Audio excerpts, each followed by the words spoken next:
Our favorite little liars are back, this time for summer. Following the harrowing events of Original Sin, our pretty little liars face a fate worse than death. Summer school. As in school. During summer? They embrace summer jobs, summer flings, as a new villain, Bloody Rose, who may or may not have a connection to A, puts them through the ultimate final girl test. Kristen here, and we are talking about the first 2 episodes of Pretty Little Liars, Summer School. We pick up right where we left off on Christmas morning as A is loose and enacting his final revenges. Not only are Chip and Kelly's dad found dead, but the people that were connected to our liars through their injustices in season 1 are killed back to back as well. A is eventually caught on New Year's Eve, paying tribute to his sister Angela at her grave. And then we get a 6-month time jump to the last week of school. Throughout that time, the girls have started their own fight club. They're going to therapy with Dr. Sullivan, who you might remember from the original Pretty Little Liars series, played by Annabeth Gish. Archie's trial is over and deliberations are underway, which gives us a chance to get an update on where our liars are now. Farron decides that she does not want to dance anymore. She's over it, and she's ready to go full jock, going toe-to-toe with the guys. She's feeling a bit mixed on her relationship with Henry, and decides to try out to be a lifeguard at the local pool. Tabby is working on balancing her traumas with her short film that represents the experiences that she had with Chip, while Chip's mom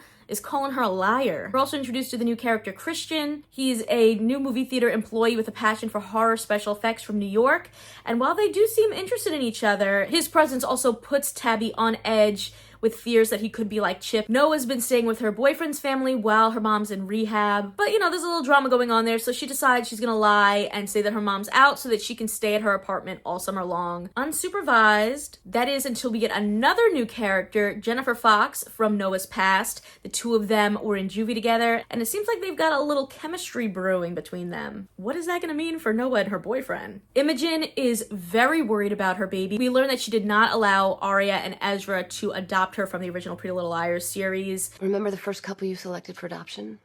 At the last minute, you called it off. Because I got a weird vibe from that Ezra dude. I remember. She felt like Ezra gave off weird vibes and also that they lived a little too far away. She wants to still have a connection there and make sure that the baby's safe, so she allows this gay couple, the Winters, to adopt her. She's also been struggling with her mental health and worries that she may have the same issues as her mom, as she sees both her mom and Bloody Rose Waters in visions, and worries that she's hallucinating, especially on this new medicine she's taking. To find a sense of freedom, she ends up getting a summer job at a diner using a fake name just to separate herself from everything that she's been through. Meanwhile, Mouse has been spending a lot of time with her boyfriend Ash while also obsessing over this new site, Spooky Spaghetti. The site has become a hub of sorts to track the story of Archie Waters, his mother Bloody Rose Waters, the legends around them. Rumor has it that Rose Waters had kept Archie in a cage, and when he finally got out, he made his mask by sewing together pieces of his mother's skin for revenge. Things take a turn when Mouse's grandmother also starts seeing Bloody Rose, so maybe it's not all in Imogen's head. The show also introduces a religious storyline around Kelly that seems like it might tap into like a creepy cult type of situation, especially as they plan a production of something they call Redemption House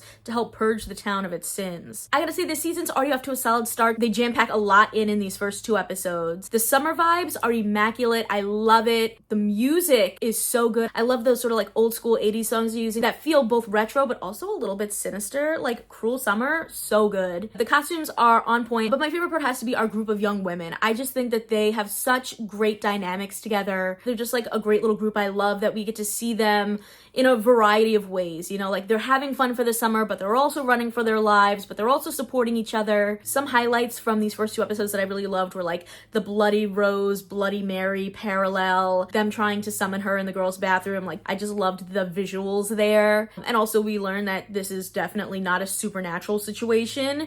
There is somebody for real out there. The girls hanging out on Noah's roof, planning their hot girl summer. The movie premiere at the Orpheum for Tabby's movie, that was a lot of fun. And also when they all come together to support Imogen through the mental health crisis that she's dealing with. This season also has us questioning if our little liars are reliable narrators or starting to lose it. And of course, it's fun that we have a brand new villain in the mix, a female horror villain at that, which is very cool. I'm really curious as to what is Bloody Rose's motivation, because we knew that A was all about justice, And I feel like with the kills that we've gotten so far in these first 2 episodes, it's a little bit all over the place. I know that they're planning to have her put them through the Ultimate Final Girl test, but some of the people that she's killed so far, I'm like, what was the reasoning? I also enjoy her design. It's giving like A meets Yellow Jackets. And I feel like she could tie back to this strange religious cult as well. My initial guesses on who could be behind the mask are, I guess, the real Rosewaters, which is what they're thinking right now. But that feels a little bit on the nose. I feel like they're gonna go outside the box and kind of shock us. I was also thinking maybe Chip's mom. She's already targeting Tabby. Maybe she wants to go even further with her revenge. Maybe the therapist. I mean, she knows all their secrets. She's also connected to the original series, so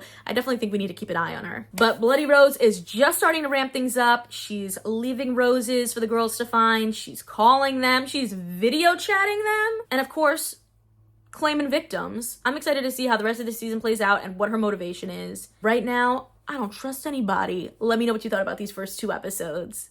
Consider subscribing if you like this video and get even more entertainment news at popcultureplanet.net. See ya!